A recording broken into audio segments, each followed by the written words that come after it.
All right, welcome back, everyone. Ready for another deep dive? Always. Okay, good. Because today we're going full goth. Ooh, interesting. Yeah, we're tackling the remake of that classic, The Crow. Oh yeah, the one with the Yeah, with Brandon Lee. right, right. And this film, it's a revenge story. Obviously, you got Yeah. this guy brought back from the dead to, avenge his murdering his fiancées.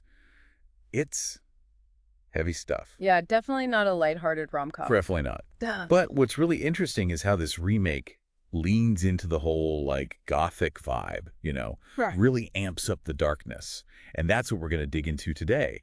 How they use all those classic gothic elements to make this story even more, well, intense. Yeah, the source material we've got here, it keeps mentioning this gothic lens. Right. That phrase really jumped out at me too. Like we're not just watching a revenge flick, we're supposed to be seeing it through this like filter of gothic literature and all that. Exactly. So Okay. can you break that down for us a bit? Like, Yeah. what actually makes this film gothic? Okay, so think like classic gothic tropes. First, you got the supernatural element, right? Yeah.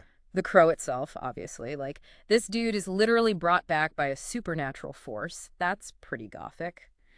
Then there's this whole atmosphere of, like, decay, macabre stuff. Everything's dark, shadowy, rain-soaked. It's like the city itself is rotting. Yeah, totally. It's also moody and atmospheric. Exactly. And it's not just for show, right? Those elements, they really make us feel the weight of Eric's grief, his rage, his thirst for vengeance. Like it's all tangled up with this gothic backdrop. It's like the setting is a reflection of his internal state almost, right? Right, absolutely. The source material actually says that. It describes the city as this like decaying urban landscape shrouded in shadows. Yes, that's the part that really hooked me. And it makes sense, right? Because the city, it becomes a character in itself. Whoa. Okay, so explain that. How does the city become a character? Well, think about it. The city mirrors the decay and the corruption that Eric is fighting against. Oh, I see. So it's like his enemies, they're not just individuals, they're part of this whole system. Right. And visually, the film really emphasizes that. You know, it plays with these contrasts, Uh-huh. light and darkness, beauty and ugliness Yeah, I remember that one scene. in the cathedral. Yes. Yeah. Where he confronts one of the killers, the way the light comes through the stained glass, and casts those crazy patterns on the walls. So good. It's like a visual metaphor for the whole, moral ambiguity of what's Mhm. happening. Even in this sacred space, there's still darkness. Right, right. So much symbolism going on. Exactly. Okay, so we've got all this darkness, this heavy gothic atmosphere. But the source also calls the film, and this is interesting, a poignant exploration of love's enduring power. So how do those two things even fit together? That's where it gets really complex. See, Eric's resurrection, it's not just a straightforward revenge thing. Okay. It's presented as both a blessing and a curse. Yeah. On one hand, he gets this chance to like set things right, to avenge his love, but he's also stuck, trapped in this weird limbo, unable to move on. Yeah, because he's not really alive. Right. He's tethered to the world by this grief, by this need for vengeance. And that's where the whole Gothic idea of the tragic hero comes in, right? Like Hamlet. Yeah. Hmm. Or, Frankenstein's monster. Oh, yeah, good point. There are all these figures who are like wrestling with these huge emotions, these impossible choices. And they're never fully one thing or the other, right? Exactly. And that's what makes The Crow so interesting. It's not just a mindless action flick.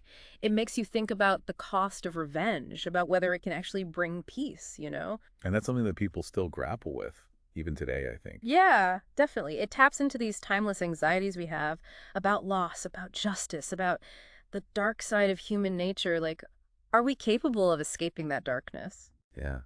Makes you wonder. Okay, so the source also talks about the film's enduring appeal. I mean, it's the remake, right? So why does this story, even in a new form, still resonate with audiences? Well, like we said, the themes are universal, right? Loss, vengeance, grief. Those are things everyone understands. But I think what makes the remake work is that it takes those themes and presents them through this updated Gothic lens. Right, right. It's not just a rehash of the original. Exactly. It's got that same darkness, but it also offers this like glimmer of hope. This idea that even in the face of tragedy, love and beauty can still exist. Yeah. And that's a powerful message, It really makes you think, like if you were in Eric's shoes, what would you do? Would you be consumed by revenge? Or would you find another way? Yeah, that's the question the film leaves us with. And it doesn't give any easy answers. Which is good, actually. It makes you think for yourself. Exactly. Okay, so we've covered a lot of ground here, explored some pretty dark corners of, well, the human psyche, I guess you could say. Definitely a deep dive. Yeah. But before we wrap up, I want to leave our listeners with one final thought.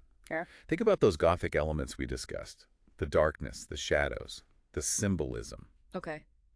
How do those things contribute to the film's overall message? And how do they, maybe reflect our own anxieties about the world we live in? Ooh, I like that. Yeah, Yeah. this is something to ponder. Anyway, folks, be sure to check out the remake of The Crow and see what you think. We'd love to hear your take on all this. Until next time, keep diving deep.